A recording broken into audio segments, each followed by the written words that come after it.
Shalom. Shalom. This is Voice of a Watchman. Sorry.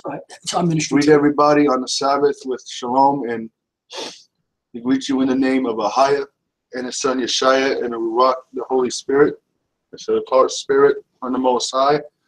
We do thank everyone that's been viewing us loyally for the past almost 6 years now in March.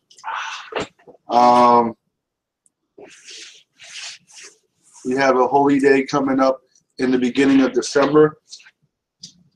So everyone out there, I want to say something. make sure you get prepared for the Feast of Dedication. Right. My family knows through our journeys, as I go out every day, I meet a lot of Afro-Americans who are Hebrews, and we want to let you know, even Hispanics who are listening to us, that we care about you, and we care about who you are. But if you don't take the time, right, to do the research like we have and find out who you are and take a stand in this earth, there's nothing we can really do. Because we dedicated our lives here, to bring this truth to you.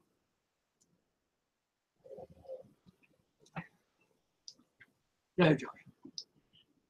So once again, we have a chapter breakdown Of Revelation 15. of Revelation 15, but before we do that, we're going to share a little information here.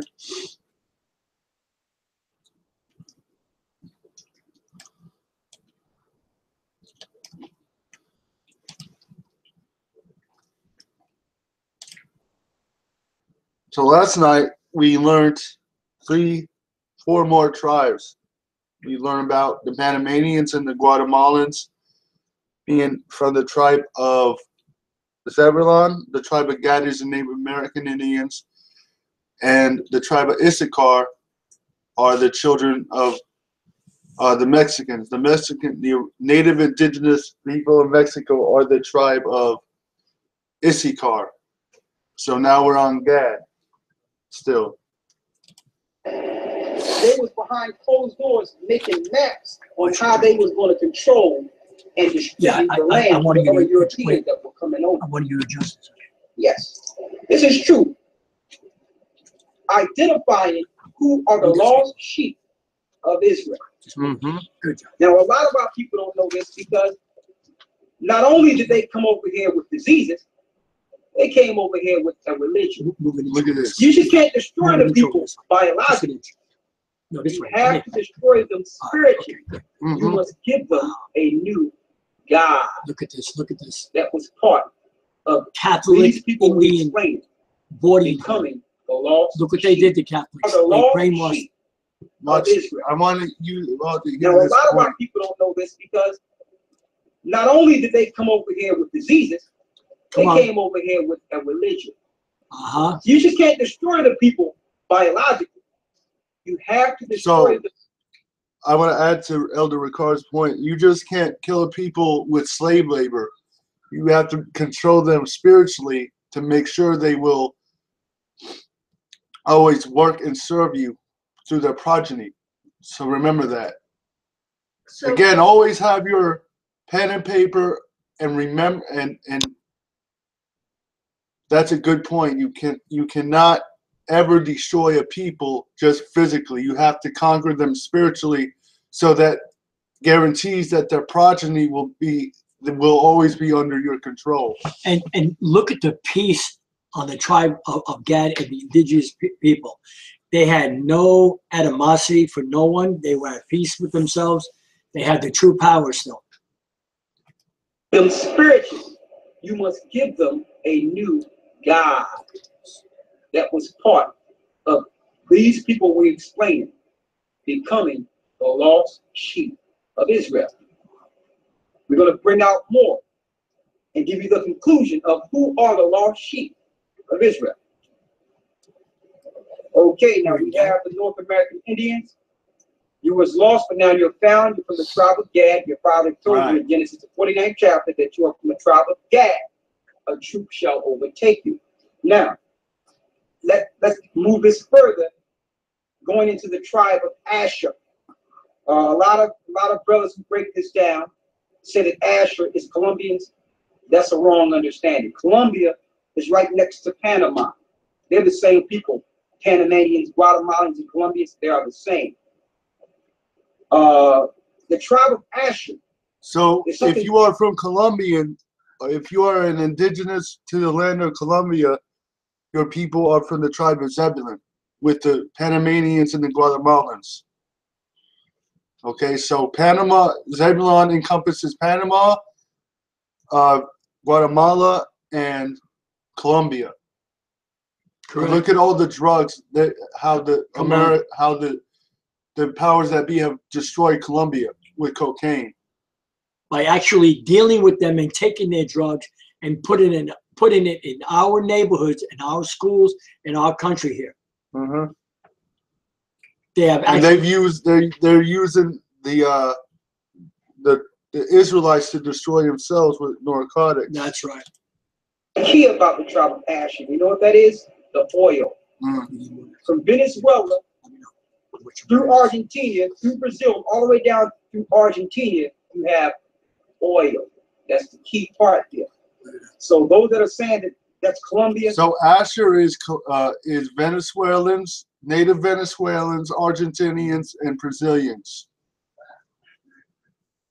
They're incorrect, and we're going to show it.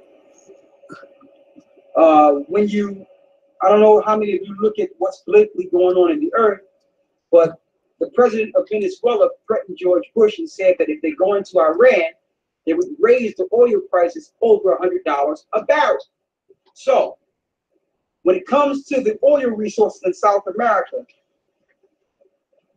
the Venezuelans, all the way down to Brazil, controls the oil resources on this side of the earth.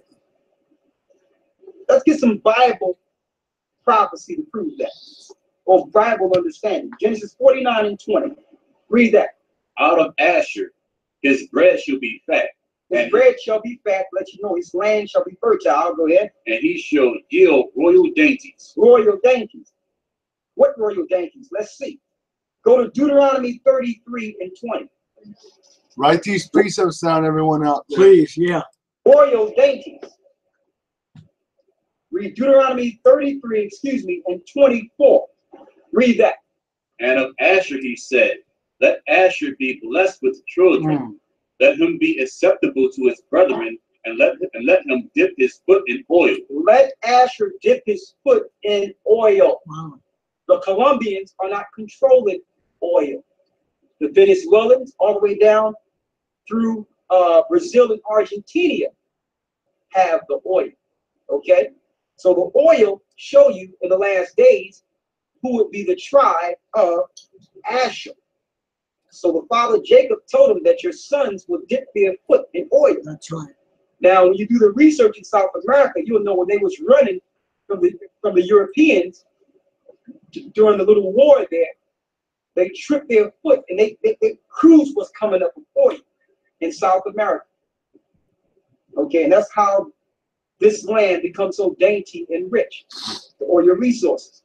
More proof. Job 29:6, the precept that links directly to this. Who's Asher? The Venezuelans all the way down through Brazil and Argentina, the Aborigines of that land that came over here. Let's read Job 29:6. When I washed my steps with butter, and the rock poured me out rivers of oil. The rock poured out what? Rivers of oil. Rivers of oil. Get your maps. If you're on YouTube or if you're on Google, Google oil resources in South America, and you would see what land mass of the people that's sitting on oil. It's clear, it's not Colombian.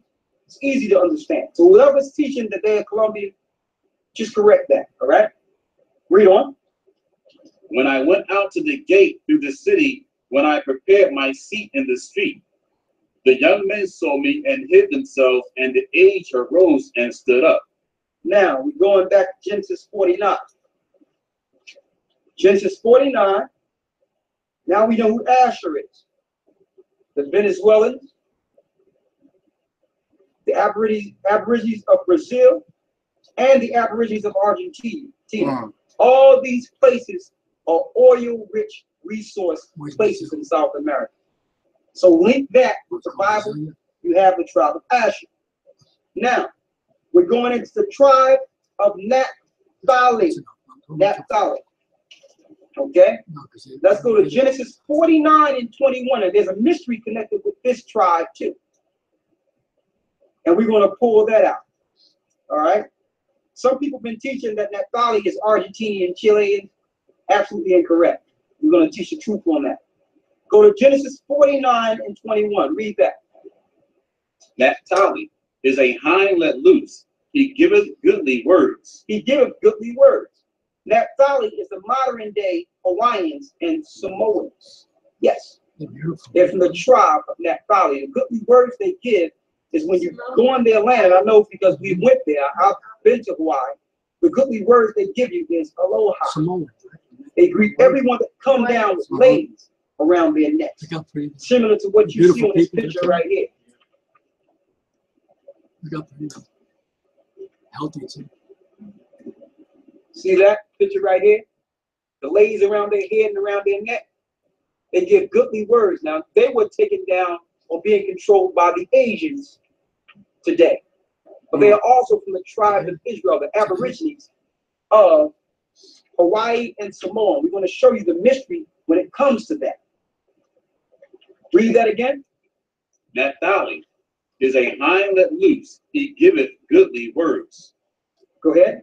It says a hind let loose to let you know that they are wilderness people when it comes to how they interact with the land and how they dance and how free they are as a people, like a hind let loose. Very nice and friendly and great people. Let's go to Deuteronomy 33 and 23, because this is the mystery to show you who they are today. And I put something on the board to give you further understanding. But we're going to go to Deuteronomy 33, right? And we're going to read the 23rd verse about Naphtali. Read. And of Naphtali he said, O Naphtali, satisfied with favor. Satisfied with flavor. I mean, with favor. They got flavor, but I'm talking about with favor. Let you know that they're very good looking people. Go ahead. And full with the blessings of the Lord. Possessest thou the west and the south. It says, possessest thou the west and the south. Now, those that used to break this down thought that the west and the south meant Argentina and Chile from the west and South America. Incorrect. All right. When you go into the Hebrew, all right, and we're going to bring the Hebrew up. All right. We're going to bring that. Where's my Hebrew book at? Right here. We're going to bring the Hebrew up along with the Strong's Concordance. Do a little school here and let you know. Let's go to my board here. Naphtali. Where you see the south and the west, the word west is not really there in the Hebrew. The word seas is there in the Hebrew. So unless you go into the Hebrew, you would think it's in a different region. It's seas, which is yum, or bodies of water. The South and the seas. The South Pacific Seas is what? South Pacific. Who's in the South Pacific? Hawaiians, Samoans, and the Aborigines. How do you know that? Here it is right here in the Hebrew. I'm going to read it here. O Naphtali, and this is coming out of the Hebrew English Tanakh. All right? O Naphtali, sated with favor and full of the Lord's blessing, take possession of the west and the south. When you look at it right here, it's yum, water, rawum, which is yum, which is waters, and this word right here is south, waters of the south, water, rawum, bodies of water and the south. in the 23rd verse. And when you go into the Strong's Concordance, it's number, that word west is number 8220. 8220 of the Hebrew. In that same place, when you go to Deuteronomy 33 and 24, and it says, Yum, a large body of water. Right here, and I have it marked so that they can go where my finger is there on Yum. So the word west was put there. West should not be there for Naphtali. It's seas or bodies of water. Who's in the southern? So we'll stop it there. And just to confirm, and I'll show you all the same thing here. So maybe you all can see it better. Deuteronomy 32:23. And we'll go into Revelation 32.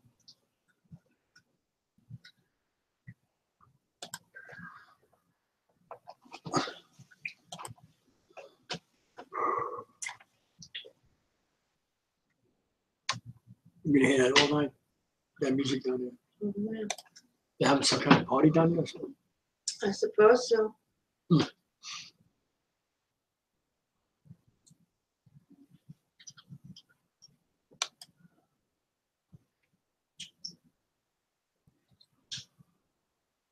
What was it at the pool? But the building near the pool. You can have, All right, you can rent it. that's right. So Just loud. Maybe we'll close the gate.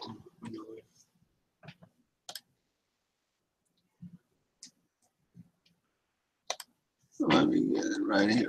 So- So We hope you're getting something out of this. Just do the research too. Get a paper and pencil, like Josh said, and jot this stuff down. If you're really interested in who you are, and you should be.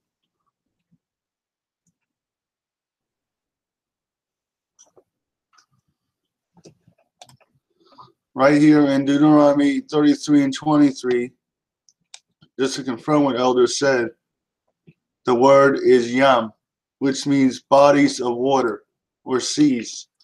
So the word west should not be there. Should be Yum or It should be south or seas. Seas. South Beach. So South Seas. Right.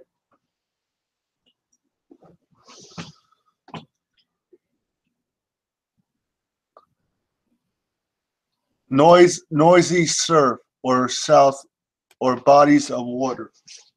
And if again, another way you can know that is the Hawaiians are great surfers. Right. That's And right. Samoans. Yeah. That's what primarily they do there. Yeah, they're known for That's why people go to Hawaii to surf. Mm-hmm. So let's go into Revelations 15. Yeah. Jump. That's all right. Okay.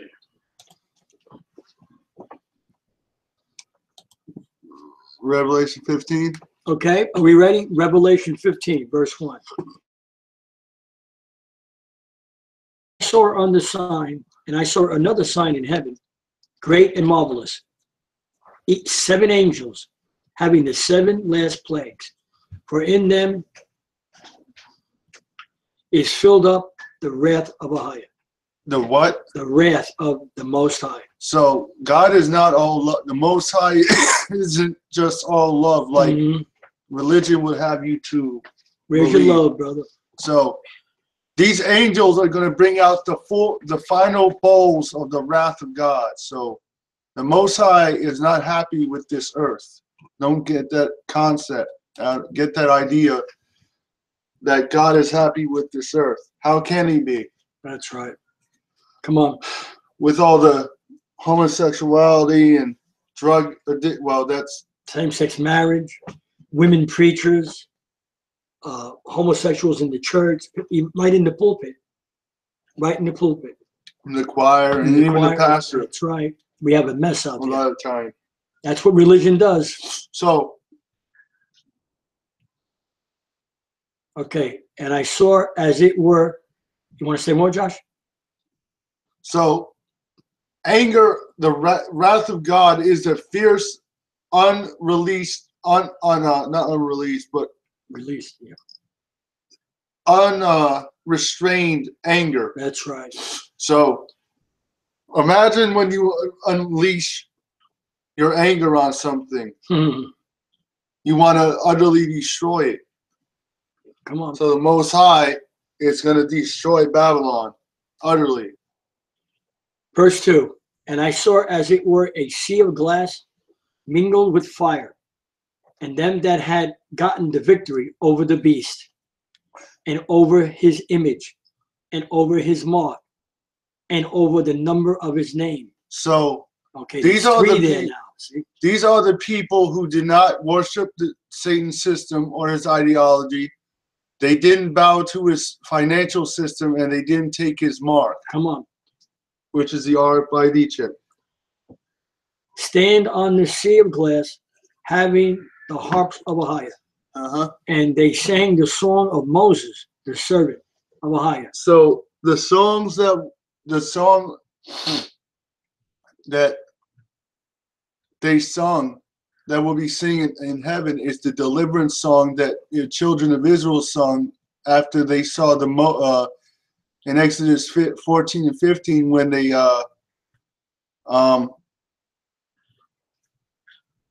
let's go there. Hold on. And just read the song of Moses right fast. Okay. Let me find it so I know where to go. I think it's Exodus 15. Is it? I think it was, okay. The song of Moses. We're just going to go over that right fast. Yeah. Exodus, right? Exodus 15. We're going to just read some of it.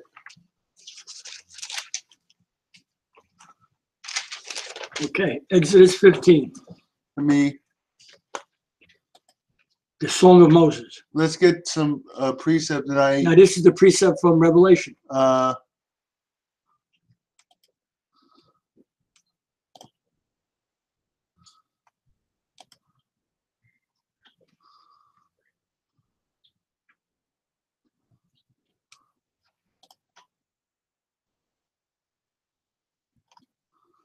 Verse 1.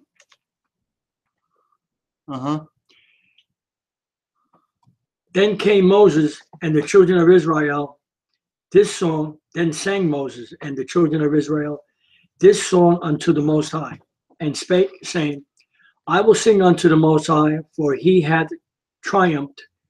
He hath what? Triumphed gloriously. The horse and his rider hath he thrown into the sea. So we are supposed to glorify the Most High when he judges a wicked nation. That's right. When he casts people down. Instead of meeting these, I don't want to see these wimpy people. The Most High is my strength and song, and he has become my salvation. So, see, this is the reason they don't want people, the children of Israel, to know, because if this God was really on our side, man, he would destroy this place. And they don't want you to know the power of the God you serve. So they gave you a weaker God through religion. Read. He is my power, and I will prepare him a habitation. Like yourself, your body, my Father's power, and I will exalt him. The Most High is a man of war. He is a what? A man of love. He is a man of what? War. Of love. War. The Most High is his name. So Ahayah is his name. That's right. So Ahayah is a god or a power of wrath. That's right. Or of war. So the way he's going to send that's what his son is going to come do. His son is going to come and war against the people, just like he did with the sea. He destroyed Pharaoh with the sea. Now he's going to destroy Pharaoh again with fire. That's right, America. All right, you want to stop there? Read. Okay. Just a couple more verses. Pharaoh's chariots and his Pharaoh's technology and his weapons, his army, his technology and his army, read. Hath he cast into the sea. No, has seceded. He has cast into the sea. So he's going to destroy America's war machine with fire. His chosen captains his elite military leaders and his philosophers and his witches, read, also are drowned in the Red Sea. are also what? Drowned. No, they survived. Drowned. So God is going to destroy the American military. Come on. The Most High. That's right. The depths have covered them. The what? The depths have covered them. You see? So that's going to be the ruin of war. Is going to destroy America. Come on. They sank into the bottom as a stone. Thy right hand, O Most High, is become glorious in power. Is what? Thy right hand. So it's a glorious thing when we see the Most High destroy a wicked and judge a nation for evil. It's a glorious thing. That is something that people are supposed to worship God for. Okay. Not pity a wicked and sinful nation. That's how worldly even believers have become. Come on. Thy right hand, O Most High, hath dashed in pieces. Has what? Dashed in pieces. The enemy. The what? The enemy. Our friend. The enemy. So it's a great thing when the Most High destroys the enemy of his people, the children of Israel. That's right. I'll say that again. According to the Bible, it is a great thing when God destroys the enemy of his people. That's right. And you can point the finger at America, too, for the tribes that they've destroyed. And in the greatness of thine excellency, thou hast overthrown them that rose up against they have, in the power of thy excellency, thou hast overthrown them. So they don't want you to know that you have a God, so-called Native American and so-called Hispanic and black man, that can overthrow them. Right? Because what is this whole song glorifying? The Most High destroying a nation for hurting you. Now, if you knew you had a God on your side like this, you wouldn't go to your enemy to get comfort from them. To get comfort from them when they genocide you in every They're which not going to way. help you. Read. And in greatness of thine excellency, thou hast overthrown them that rose up against thee. Thou settest forth. So it's when you touch his people, what the Bible says, has overthrown them that rose up against thee. So when you rise against listen, America, when you Europeans came here and destroyed and genocided the children of the 10 tribes, and when you brought those Negroes here on slave ships, you rose them up against the Most High, and he's going to take it. He's going to take his payment to the 5th part, according to Leviticus, when he deals with you, and he's not going to deal with you like a man. So that had rose up against thee. Read. Thou settest forth thy wrath. Thy what? Thou settest forth thy love. Thy what? Thy wrath. I thought he was all love, brother. Wrath. Where is your love? Where is his wrath? Yeah. Read. Which consumed them as stubble. Read. Mary, hey. And with the blast of the nostrils, the waters were gathered together. The floods stood upright as of a heap, and the depths were congealed in the heart of the sea. In the middle of the sea. Stop. Now go back to Revelation 15. Wasn't that good? Now watch this. Wait. It said the middle of the what? Sea, right? So you see mind in the Bible. That's your spirit. That's the middle of your spirit. That's what the mind means. Okay. So you see heart in the Bible. That means that your most inner being, your spirit. 3. Okay, ready? Where are we? What verse? 3. Huh? 4. 3. 3. 3. Ready? Okay. All right, verse 3, Revelation 15:3.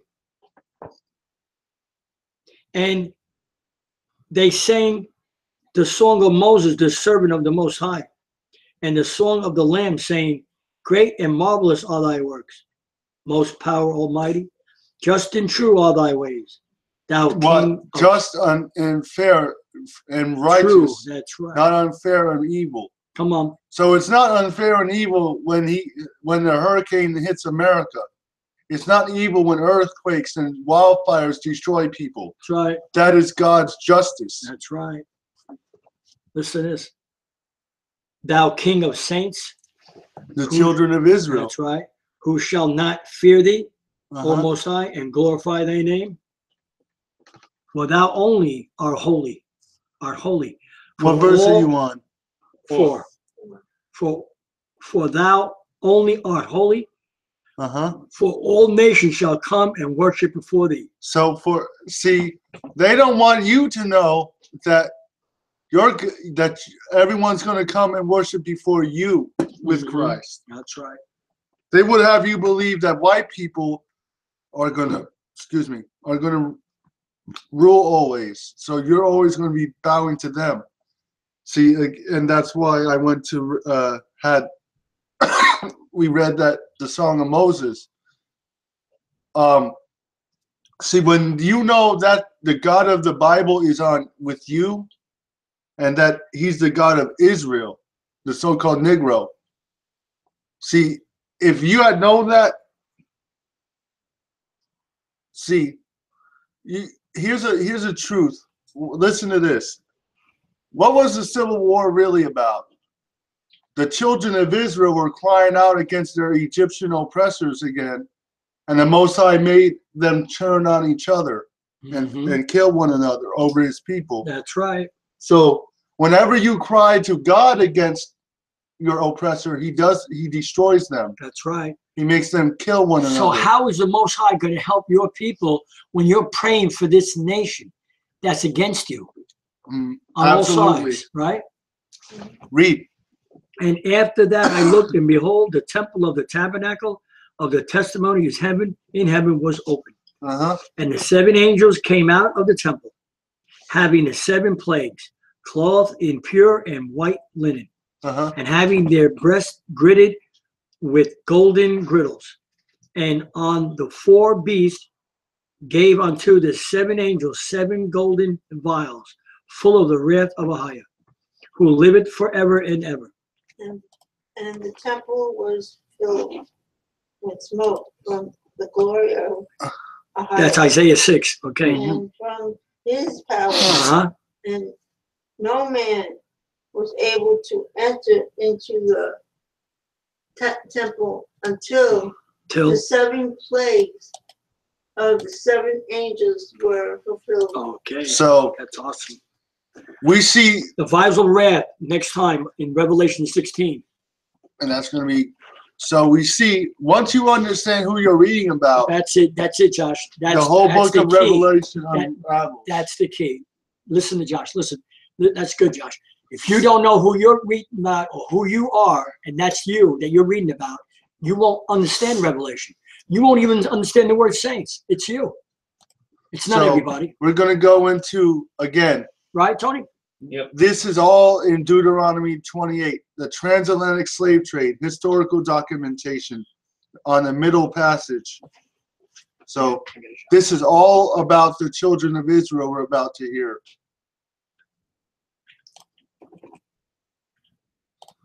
And throw them across the heads of other enslaved people to get to the food and to the trap where they were fed, sometimes like hogs in a trap. And they would throw the babies over the heads of the other people, just so the babies could get something to eat.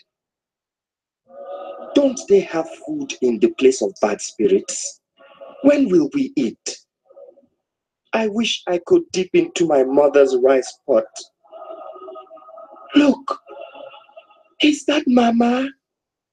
Mama, please give me some food. It was his captain's general practice on the receipt of a woman slave, especially a young one, to send for her to come to his cabin so that he might lie with her. Sometimes they would refuse to comply with his desires and would be severely beaten by him and sent below. Surgeon of the Ruby. So even on the slave ships, they were starting to break the women into be the master's hoe. So they would be prepared already and even Some young women would even get off these slave ships pregnant. So the moral decay. See, all this hoeing that young black girls do, it goes back to slavery and being forced here as sexual experimentation toys for perverted Jewish slave masters.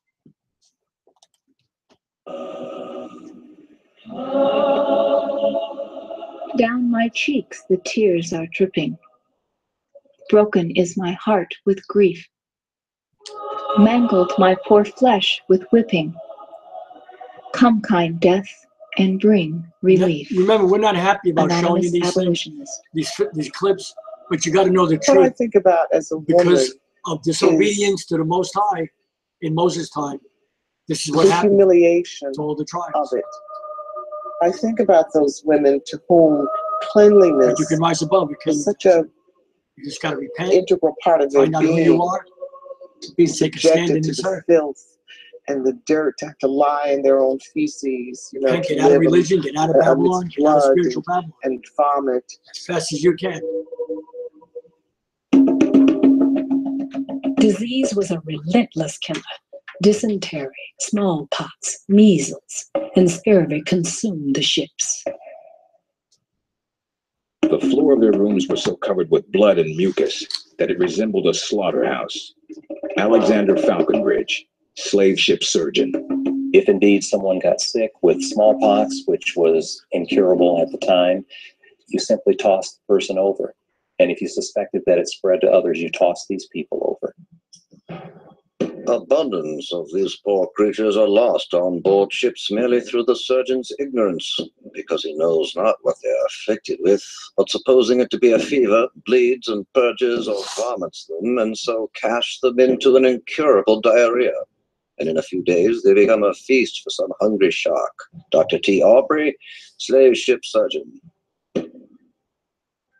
During the Atlantic slave trade, the population and migratory practices of the Atlantic sharks changed dramatically. Sharks followed the slave ships for hundreds of miles across the Atlantic and the Caribbean. The Atlantic slave trade became profitable in life and death by creating an opportunity for rising insurance companies. Lloyd's of London, originally a coffee house, began to build a financial powerhouse by insuring British slave ships and their cargoes. The insurer takes upon him the risk of the loss, capture, and death of slaves, or any other unavoidable accident to them. But natural death is always understood to be expected. By natural death is meant not only when it happens by disease or sickness, but also when the captive destroys himself through despair, which often happens. But when slaves were killed or thrown into the sea in order to quell an insurrection on their part, then the insurers must answer. Insurance Law 1781. For a large number of Africans, suicide was preferable to slavery. I would have jumped over the side, but I could not. The crew used to watch us very closely, and I have seen some of these poor African prisoners most severely cut for attempting to do so. Olaudah Equiano, former African captain. They felt that if they could get away and jump ship, they could return home. But if they didn't get back, it's all right. They didn't think they were that far away until they got the their souls would be saved, and they would join their ancestors in another world. I think every one of them made it at that time, Tony. They died like that. The African's ability to cope Well, so I took was often measured in the smallest of actions. Europeans attempted to prevent Africans from using the language, prevent Africans from engaging in the culture, the use of the drum, the dance, and of the song. So they had to find other ways to do this, and they coped in different ways. The myths tell us that High John the Conqueror flew beside the slave ships in the form of a big black bird, and he came to the New World with us And that's our strength, that's our endurance, that's our spirit that can never be squelched. I think the fact that people got through this ordeal, got through the Middle Passage, is a miracle. People survived, were physically quite strong. But that was not, I think, enough to survive the Middle Passage. One had to be determined to survive. One had to have a vision of life beyond the Middle Passage that might be worth living. And that might sustain the person, the man or the woman, or even the child under those conditions. I think it's important to show that the Middle Passage did not break the spirit. It did not break the striving of Africans for freedom. It did not break their consciousness of Africa. For even in those societies where there was tremendous disintegration of Africans, the breaking up of families and so forth, the whole idea of Africa remained.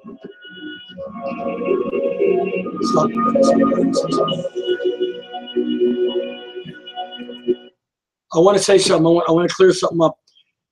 Part of that's true, but most of them that came from the slave, all right, were Israelites. They were Hebrews. They sojourned in the land of Ham. They ended up in Africa. Right.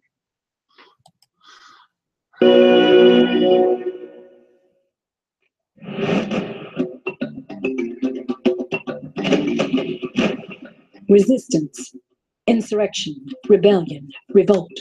The enslaved Africans of the Middle Passage were desperate to be free. The resistance begins at capture, wherever, let's say in the Mende village. It continues down to the fort, where they have to be carefully guarded to get to the fort. It continues on to the ship, where they are chained. It continues in the Middle Passage, as we've seen, and then it goes right on to the sail in the New World. Are all my people going home? I am going to find my mother and my father. I am not afraid. I am going now. Now! The most powerful resistance was revolt. There are over 300 documented accounts of slave ship uprisings.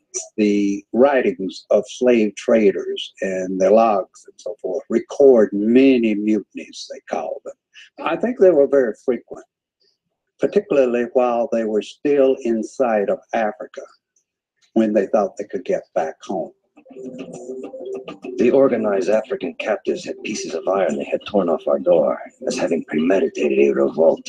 Thus on, they fell on our men, upon their decks, unawares, and stabbed one of the stoutest of us all, Don Carlos, slave ship captain. The idea of the chaining was to prevent mutinies. And of course, these were likely occurrences. The desire to be free was so strong that people wanted to mutiny at the least opportunity that they got. On July 1st, 1839, perhaps the most significant African revolt took place on the Spanish slave ship La Amistad. Singbe Pié, later known by his Spanish name Joseph Sinkay, led 53 Africans in a rebellion. The spur for the mutiny came when Joseph Sinkay was talking to the mulatto cook on board the Amistad by sign language, what is going to happen to us. And Celestino, the cook, in a cruel jest, responded that they were going to cut them up and boil them and then eat them as dried meat. And Sinkay, needless to say, made up his mind, apparently at that point, that this is not going to happen to me, and this is not going to happen to our people below. Sinkay frantically looked for something that could help him escape. That something turned out to be a single nail.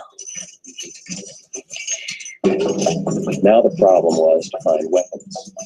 And they broke open boxes below, and lo and behold, they found, of all things, sugarcane knives. And they armed themselves, and that evening, in the midst of the storm, they took over the vessel. Between 3 and 4, I was awakened by a noise which was caused by blows given to the mulatto cook. I went on the deck and they attacked me. I seized a stick and a knife to defend myself, and this time the prisoner wounded me on the head severely with one of the sugar knives. Pedro Montes, Spanish slaver. They spared the life of the 2 slaveholders.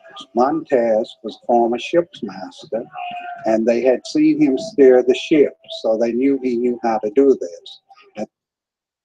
So they told him to go back to Africa, right? Did they make it back, Josh?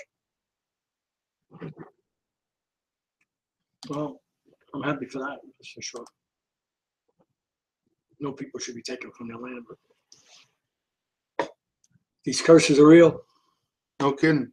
They're on your people today, and they're not going to get off until you get out of spiritual Babylon, leave that religion that you're sitting in, that you don't belong in, and repent. Come back to your Father.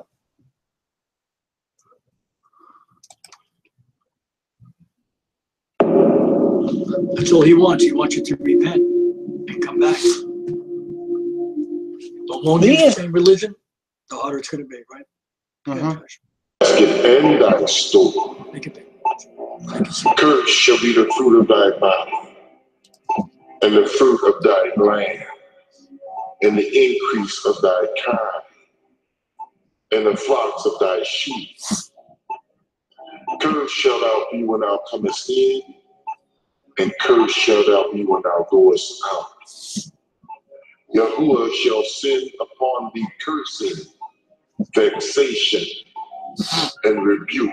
Who will send Ahayah and all that thou settest thy hand unto for to do, until thou be destroyed, and until thou perish quickly, because of the wickedness of thy doings, whereby thou hast forsaken me. I knew there was something going on when I went through certain black neighborhoods and noticed the same problems and the same patterns of dysfunction. From family to family, city to city, state to state, I see some of the same issues. And these issues are now a normal way of life for most of us. The legacy we leave for our offspring are a pile of problems ranging from poverty to sickness. Now, some of us as individuals have risen above some of these issues, but as a whole, these things have gotten worse over the years. The scriptures say, curse shall be the fruit of thy body. Well, isn't this what we're seeing in our communities today? Each generation, the youth gets worse and worse. There was a time when black children respected their elders. Now they don't even respect their own parents. 16-year-old Jalen Wembley is charged as an adult in jail for murder after police say she stabbed her mother, Katina Wembley, with a knife. It happened here at Sunrise Apartments Tuesday afternoon. Kids could hear him through the door arguing about the cell phone, and I just heard the mama squeal real loud. What happened next will be hard for Melody Thames to ever forget. The little girl came out and slammed the door. When she went back, she said, "I hate you, stupid B-I-T-C-H." And she ran and took off. Then the mama come out with the knife. It was all the way in her neck to the handle, and she was screaming for help. She was just walking around. She was bleeding everywhere. She was just saying, "Help me." So we set her down, and she said, "I can't breathe, I can't breathe." So by then, my sister had called 911, but they was taking too long to get here, so we just loaded up in my car and took her to the ER. Katina Wembley died at the hospital. Authorities say Jalen Wembley took off running from the apartment barefoot. She was caught 5.5 hours later, coming out of the woods about a half a mile away from the murder scene.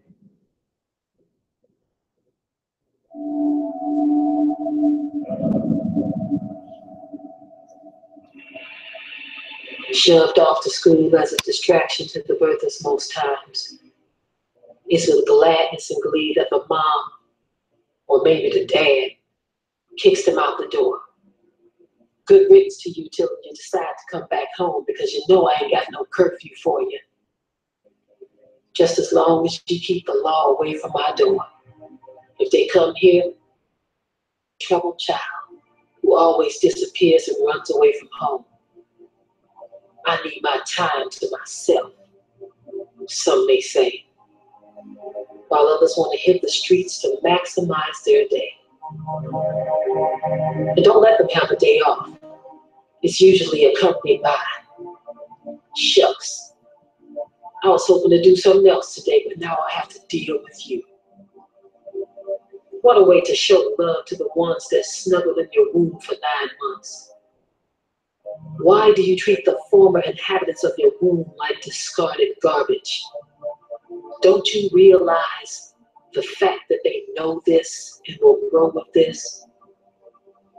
This isn't the way it was supposed to be. They will lose their dignity if you don't show some humility and love at some point in their young lives. That's right. It's too late when they are old enough and bold enough to get you told. Molding comes from the moment of conception. That's right. Too bad their conception was surrounded by lustful turmoil. You can't wait till no they're thoughts 6 of or love 8. attached to the act of their very being. Off to school we go. And what we will learn, no one shall know. Why? Because we've already been counted out. So without a doubt, we will not learn what life is all about. Not from that place we call school anyway. What we learn is usually spun out by the gov to try to mastermind our demise. Parents don't usually check to see what, if anything, we know. Because they only want us gone. So they can find themselves on the internet or some reality fictional television show. Yeah, our opinion of you, Mom, maybe Dad, is just like the one that you have of us. Not much. You see, it's mutual. But should it be this way? I don't think so. I can imagine us like the folks on the prairie days, holding hands while praying over our hand-slaughtered meal, happily singing songs while Dad plays the old banjo in the background. Little ones dancing around with our feet to the ground while Mom gathers dishes with her handmade apron on. Throughout this day, I pass people in the halls or in the streets, But they forgot depending on whether or not I've dropped out of school. These people, as I pass them, they see me as nothing. Some may even fear me because of my nomenclature. Being Black, colored, African American, or some other indigenous people could sometimes get you into so much flack from those who apprehended this land from us anyway. Will the real savage thieves please stand up? In history class, you told us that the natives were savages, that the Africans were savages. But the truth has come out. They were only defending themselves, as would a pack of rats would defend themselves from some sneaky cat who brought them a slice of cheese to lure them, but then, gotcha. Children are protected but neglected and rejected. Their lives are not accepted nor reflected but objected. Running all the time without a dime doing crime. Singing like a child, trying to rhyme to speak their mind. Trying to find a place and a space to show their face. Hated for their race, they catch a case with a bitter taste. No one there to love but to shove with a glove. Not looking above for the peaceful dove in the Father's love. Shoved aside to then we lie, and many have died. No one has tried to bring them inside, so they simply fall by the wayside. Every day we hear how our children are victims and suspects in this ever-changing world. Changing the Black for the white, telling them that they ain't right, Because what they see in their sight is everything that is white. It is that lack of knowledge that causes them to fall by the wayside.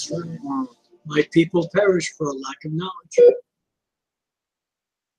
And my people means Mama was only 15. Israelites. Automatic death sentence? It doesn't have to be, but usually is for most.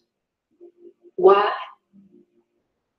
Because Mama was only 15 and unlearned. Never knew nothing herself. Why? Because Grandma didn't teach her nothing. Because she was only 15. So we got 3 generations in 30 years. Why is this so wrong on so many levels for most? Didn't used to be. In times before, way back when, Mamahood started early like that. The only difference was Mamas was ready for the world. Cooking, rearing, plowing, churning, trading, baking and brewing. Today seems like the only thing Mamas are ready for is screwing, scamming, playing, tricking, tipping, sipping, hating, and baby making. Not knocking baby making. Else I wouldn't be here. Just saying. So basically what that last scene was women used to be trained how to be wives at a young age. Now they're just trained to be out in the street, like, and what does the Bible say? Avoid a whore.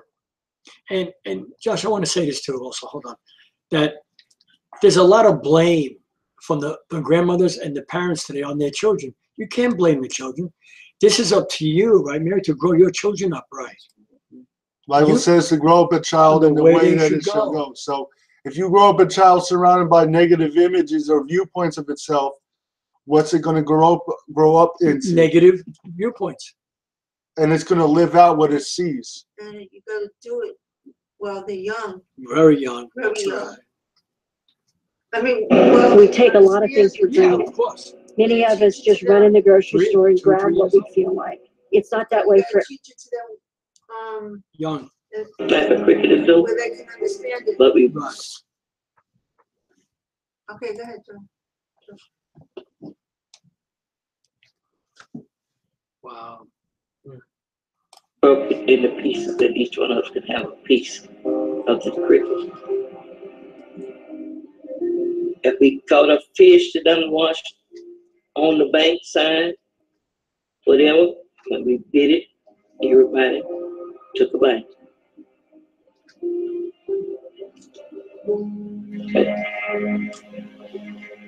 President Abraham Lincoln issued the Emancipation Proclamation in 1863. By 1865, people think Abraham Lincoln freed the slaves. Freaking devil. He was a Freemason.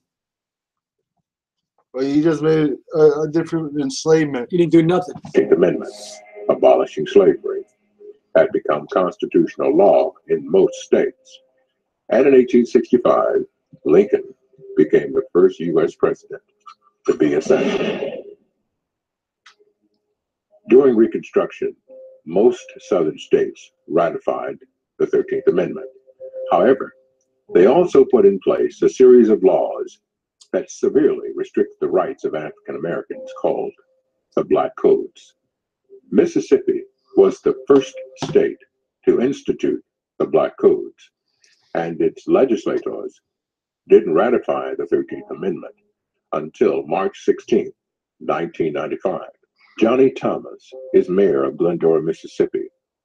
Thomas also grew up in slavery. Everybody else was in charge of you. That was a big part of me looking at how we had to go to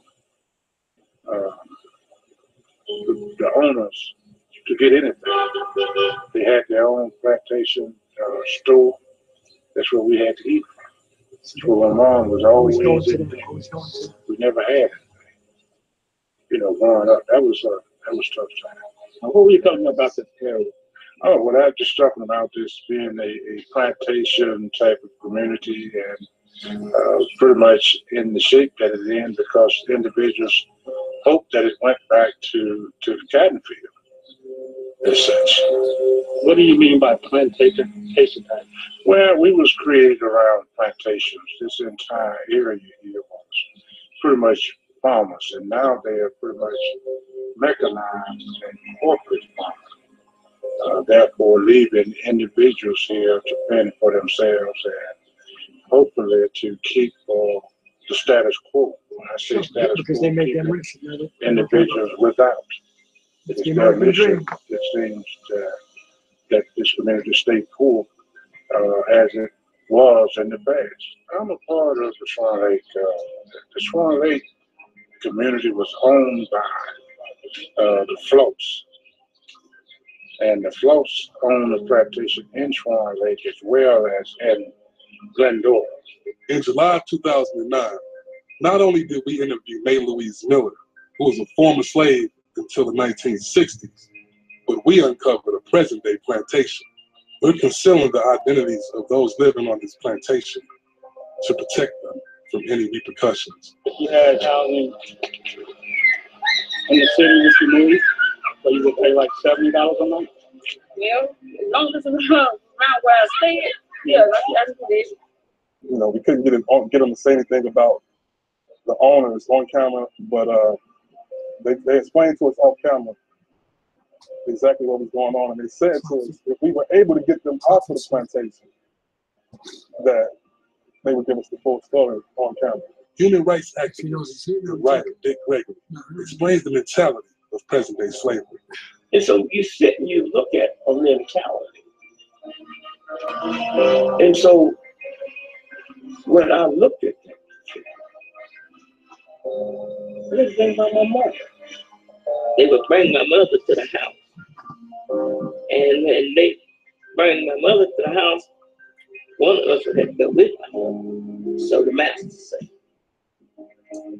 And so this would have been the particular time that I had to go with my mother. So they raped my mother. And when it came to me, I would sit there crying because when you don't know what's going on, I was sitting there crying. And so the lady said they come to me. So the master's wife said to him and the other brothers or whoever they were, and she said, and they were sort of looking, and she said, "Oh no, no, honey, no, no." And she says, she's not even a heifer yet. I didn't learn what that word was to over in the 70s. And she said, she's not even a heifer yet. She's just a yearling. You can't. But they gave my mouth and they raped me just like they did my mama. And there was a man in the pile for the little bit of girl who didn't know what to do. And his wife had to clean me up. But that never stopped. And I remember telling my mom, if you go tell that old nigger what happened here today, we's gonna kill everybody.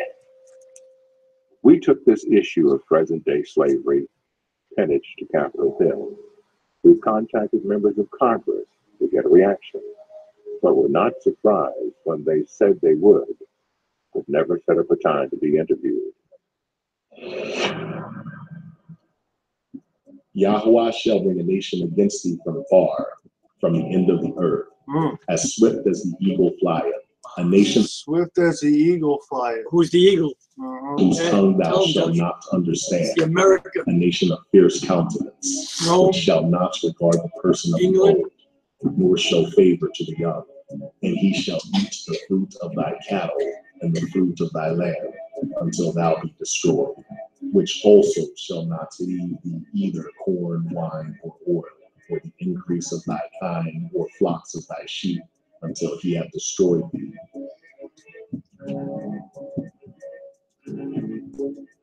Swift as an eagle, That's a symbol for America and many other European nations. We didn't always speak English. There's a church that the slaves built, and on the pews of this church, these slaves wrote in cursive Hebrew writing.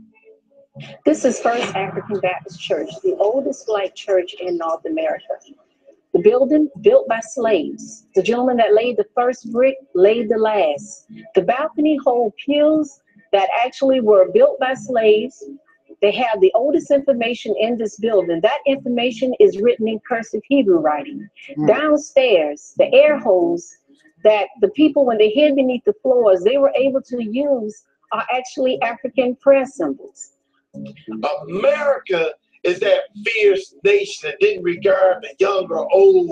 To this day, there are videos of white officers killing old and young people, beating black children like they're adults.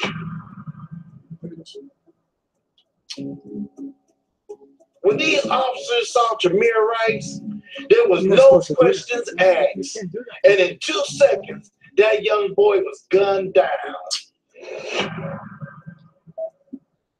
Yahweh shall smite thee with madness and blindness and astonishment of heart, and thou shalt grope at noonday as the blind gropes in darkness, and thou shalt not prosper in thy ways, and thou shalt be only oppressed and spoiled evermore, and no man shall save thee. Thy sons have fainted, they lie at the head of all the streets, as a wild bull in a net. They are full of the fury of the Lord, the rebuke of thy God. All you need to do is take a trip to the hood, and you'll see young black men in the streets like wild bulls caught in a net. You can't even walk by them or even look at some of them without getting into some type of altercation. Ask Marvin Winans what happened when he decided to go to a gas station in Detroit. They had all these young black men in front of the gas station. We're following breaking news on Detroit's west side, where Pastor Marvin Winans has just been carjacked and robbed. 7 Action News reporter Tom Waite is live. Tom, what happened and what can you tell us about the pastor's condition? Is he doing okay? He is doing okay, Joanna and Diana. In fact, take a live look. The pastor is now speaking with police and telling them exactly what happened. We're at Linwood and Davison here on the city's west side, and this is what happened as far as we know. The pastor had come here to this gas station, the Citgo. He was in an Infinity vehicle. He'd come inside, possibly into the convenience store at the gas station. He was then approached by a couple of men, we believe, maybe more than that. He was roughed up. They took his Infinity. As far as we know right now, it's still out there. We're making up a graphic as soon as we can, but again, it's a QX56 Infinity 0DRT73. That's the license plate again, 0DRT73. But the most important thing is the pastor is okay. Of course, Marvin Winans with an incredible legacy here in Detroit. Most recently, he spoke at Whitney Houston's funeral, and he is now talking to detectives about exactly what happened and trying to help them. The pastor is approaching us. He can tell us exactly what happened. Pastor Winans, we're live. Can we get you real quick? Come on over. Obviously, he'd be good enough to talk to us here, and certainly a scary situation for him. Thank you, Pastor. We appreciate it. We're actually just live talking about what happened here. If you could tell us, you'd come to this gas station to get some fuel? Yeah, just was on my way to Toledo. Oh my gosh, what happened? And came into the gas station, and when I walked in, there was just 10, at least 10 young men in the station. And when I came out, about 4 of them followed me out, and I watched, and being aware of my surroundings, I pumped the gas, backwards, looking at them. And then when the gas kind of spilled over, I looked down, and then one of them came and hit me, and then the other ones came out and just punched me. And you got a cut. Yeah, and I think I'm going to go check my hand out. Quite savage, and I just, I'm from Detroit. I live in Detroit. I love Detroit, and I just didn't want to be, when you walk in, you say, this is not a good situation. Right, you kind of knew something was going down. I should have turned. I said, I'm not going to be afraid of us. I'm not going to be afraid of sons and our. And Do you think they knew who you were? People don't want to know the I don't think they did. I really don't think they did. And if they did, it didn't make much difference. That's what. You see what I mean about a man of the Most High? They say they are, and they're not. You're not. The reason to that our young drive men are so out of control in the You're supposed to be neighborhood putting your money in neighborhood. is it's specifically, I'm going to say, dealing with the media. Media pushes so many things across the airways. It's almost as though that they're training them in the way that they should go. You speak to music. Music is telling them to put a frown on your face, to try to look hard, look like a suspect rather than a prospect. And it's all dealing with Satan's plan. His plan is to cause the young man to do what he wants them to do, which is totally contrary to the laws of Yah. And movies, don't let me speak to movies. Every other movie out there deals directly with and against the laws of the Most High Yah. That's right. Thou shalt betroth a wife, and another man shall lie with her. Wow. Thou shalt build an house, and thou shalt. This is good, y'all. not Listen dwell to therein. this. Thou We're shalt plant gonna a vineyard, and close shalt out not with a couple gather the comments, grapes as we always do. And believe me, I'm not saying that a passed away can't have things, but if you're truly a man of the Most High today, and you're in those cities, possessions aren't wrong. It's when they have you. Yeah, it's ridiculous. And plus, you're not supposed to be trying to get anything from the system anyway. That's right. System don't like you. They don't care if you're a pastor. You're probably a Freemason, this man. I remember watching a documentary called Big Sugar. The documentary shows that even in these modern times, slavery is still going on. I dare you to watch it. It's called Big Sugar. It's about a sugar plantation company owned by the Fanho family.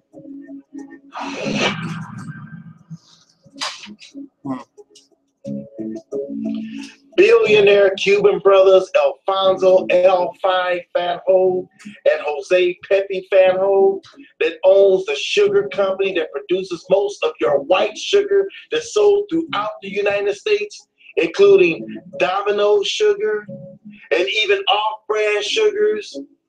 The people from Haiti needed jobs, so they went to the Dominican Republic to work for the sugar plantation. The plantation owners would take the passport of all of the people that they hired for jobs, and then they treated them like slaves, and they would not allow them to even go back to their country. These workers who lived on Centro Romano, Dominican Republic, and Fanho-owned plantation go hungry while working 12-hour days to earn only $2 a day. They won't allow them to even grow their own food. Stop. Watch this. I guarantee those two Mexicans, working conditions at the I bet they don't know who they are. Plantations had come under attack. I guarantee they don't know that they're the tribes of Israel. Migrant workers were brought in from the Caribbean to cut cane. It was a harvest of shame. The abuse was so horrible. It was basically indentured servitude. These people worked all day long for almost nothing. They went home that night, and if they wanted food, they had to buy it from the very same people they were working for. What I saw was straight out of a book before the Industrial Revolution. I felt like I had stepped back 200 years. Most of the estimated 650,000 Haitians working sugar in the Dominican Republic are kept stateless. They are pariahs, looked down upon by Spanish Dominicans, and forbidden to leave the sugar plantations. That's the agenda. He doesn't eat for each other and each he other's goes out in the morning without having any That's the breakfast agenda of the world. and cuts sugar cane until It's the elite of the world. Run the things. Run the world. when the food runs out in the house. The children go to the sugarcane fields, break off a piece of sugarcane, and sometimes that's what they have to eat for the day. That's dinner. The sugar plantation workers of the Caribbean today are almost all from families brought from Africa as slaves.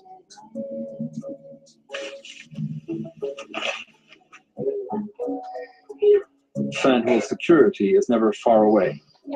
I met one family that had tried to grow some.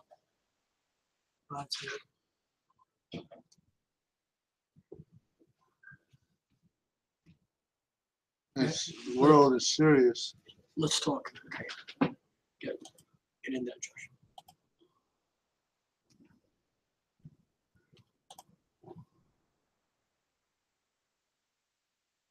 This world is serious. There you have it. You see how the elite of the world have still the tribes at each other? Instead of those two men, if they really knew who they were, or who they are, they would have bowed down to these people. They would have loved them the right way and gave them what they needed. No, but they took from them and they made them slaves.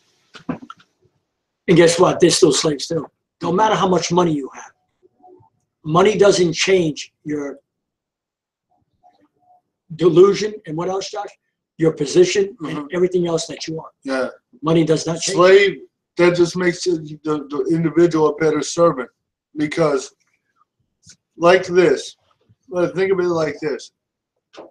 If you give someone a contract to sing music contract, or they make their first album, you give them whatever they sell, right? By and by, they have to buy. They start buying stuff because they think they've made it. But lo and behold, they end up spending all their money and in debt. Now, the record company says you owe me another record. So, what are you willing to do to keep this? Yeah, there it is. Your brand new car, your mansion. They've got to work for nothing again, and they got to pay that back, that money. We're in debt now. Now you owe us. You owe us hundreds of thousands of dollars in debt. Now you're going to have to go. Tell them, Josh. All over the world again and work all day and all night for minimum wage. Did you ever wonder why? Watch this. Did you ever wonder why, viewers, that all your sports, Rob, don't strike. All your sports announcers have to work now? They have to work. Don't think they're billionaires and they don't have to work. They're making extra money. No, they have downsized. They had to get rid of their homes. No, they don't. You know what I mean? Well, they have to maintain their lifestyle. Have to maintain it. If they can't maintain, and no, some of them have, Josh. Some of them have gotten rid of those mansions. You just can't keep up that kind of lifestyle if you're being robbed like that. And you have to pay that money back. Something's got to be done. You just can't sit home. You'll be in the street, right? So, like the Bible says, how these people sit back and they look for an advantage to get of you. They sit in the lurking places of the city. That's right. And they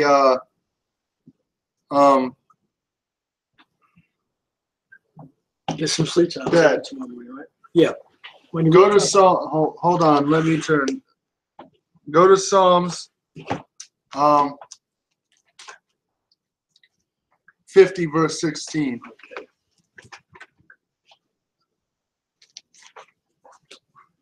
Psalms 50:16. Of course, we know the children of Israel was given the commandments and the authority to teach throughout the earth. But what does the Bible say about other nations teaching? Unless they're teaching what we teach. Are you sure it's 50:16? 50 verse 16. Okay. All right, Psalms 50 verse 16. But unto the wicked, Ahayah saith. So the Most High says to these wicked, these heathen nations, read. What hast thou to do to declare my statutes? So why are you setting up institutions of learning and teaching the Bible when I didn't tell you to do that? Twisting it, that's right. Or that thou shouldest take my covenant in thy mouth? Who are you to take the laws in my Bible in your mouth and use it as a weapon to teach supremacy or servitude to the children of Israel, my people, my heritage. I didn't tell you to do that. That's right. Read. Come on. Seeing thou hatest instruction. Seeing thou hatest what is instruction? What is instruction according to the Bible? Come on. What is it, Dad? Precepts, knowledge. No, the commandments. Oh yeah, of course. Yeah, I'm sorry. Yeah. Of course. I was going to say his religions hate the commandments. Mm-hmm. So that's why they teach you in their church, in their system, to disobey the commandments. You didn't give me a chance. Yeah, and then what about their laws, their statutes, their holy days? Start verse 17 again. All right.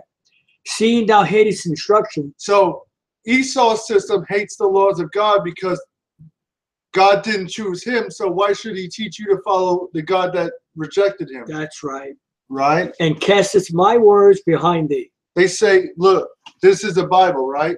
They do this to the Bible. They do. They really throw do. it behind them and say, oh, I'm not doing that.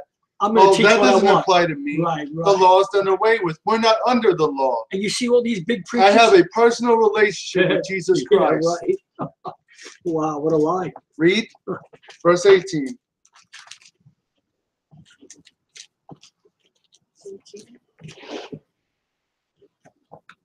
18.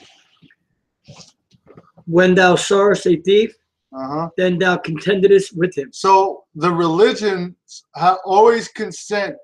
They tell you to obey the police when you should, but they tell you to pray for your government, pray for your police, pray for the people who oppress you. Wow. Then thou contendedest with him, and hast been partaker with adulterers.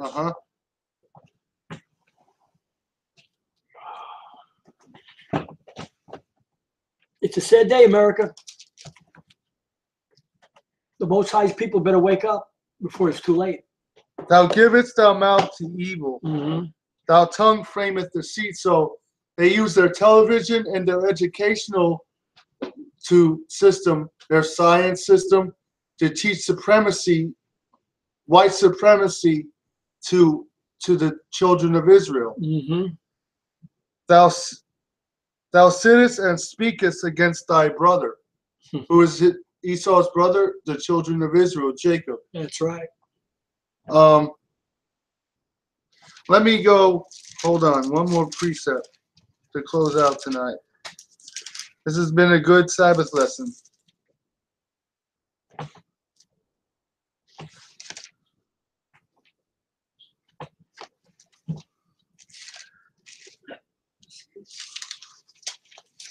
This is all irrefutable. You can't refute what the scripture says. You can try to argue against it, but you'll fail. That's right. The Bible says every man shall be found a liar. That's right. Psalms 137 says, by the rivers of Babylon, there we sat down, we wept. That's what happened when they came to here. Come on. Off slave ships. We hanged our harps upon the willows. That's why they call them weeping willow trees. In the midst thereof. For they that carried us away captive, for they that carried us away captive, for they that carried us away captive required of us a song, and they that wasted us required of us mirth, saying, sing us one of the songs of Zion. Now we understand why, a little more about spiritually why the Civil War happened. The Most High heard the singing and the crying of his people, so he turned the north and south against each other to the tune of 630,000 people dying, white men dying. See, again, that's why when we read in Exodus, I said, they don't want you to know your God did this to Pharaoh. They want you to think that's a different color God than what you look like. Because if you knew that was your God, you would connect to him, and he would do the same thing now. He would turn the military of America against each other and destroy them. Yeah, it's like that. How shall we sing the Most High song in a strange land? So how can you really worship a God in slavery? You really can't, because you're not being given the right God to worship by your mainstream religion. That's right. Remember, O Lord, the children of Esau in the day of Jerusalem, which said, raise it, even to the ground, on the foundation. So Most High say, make sure, and that was David reminding the Most High, even after Jerusalem fell in 70 AD. Remember the people that did this to us. Remember that you're supposed to judge them. Oh no! So the Bible tells, the Bible even tells the so-called children of Israel to remind God to judge their enemy. No, it's the past, brother. Come on. I'll read it again. Where's your love? Remember, not forget, not it's in the past. It doesn't matter. But remember the children of Esau in the day of Jerusalem that said, raise it, even to the foundation thereof. O daughter of Babylon, O daughter of Babylon, O daughter of America, of Europe, and of Rome, who is America, who art to be destroyed, who art to be destroyed. There it is. Who art to be destroyed, no love. That homeless person agreed with this. He did, right, Ray? Happy shall he be that rewardeth thee. Happy shall he be that rewardeth thee. Even so then we should be happy to know that judgment's coming to this land. But if you tell some Christians that judgment's coming, happy shall he be that taketh and dasheth thy little ones against the stones. Not all Christians, but most of them. If you tell them that judgment's here, just because things are going good and they have a job, well, they're deceived. Those are deceived children who have no truth. So we had a good weekend, Sabbath, all week, Wednesday, Thursday, Monday, and we're probably going to be on 4 nights a week now. We've got to get this truth out for the Most High. Whether you receive it, it's up to you, but it's truth. Right, Mary? We don't speak of ourselves.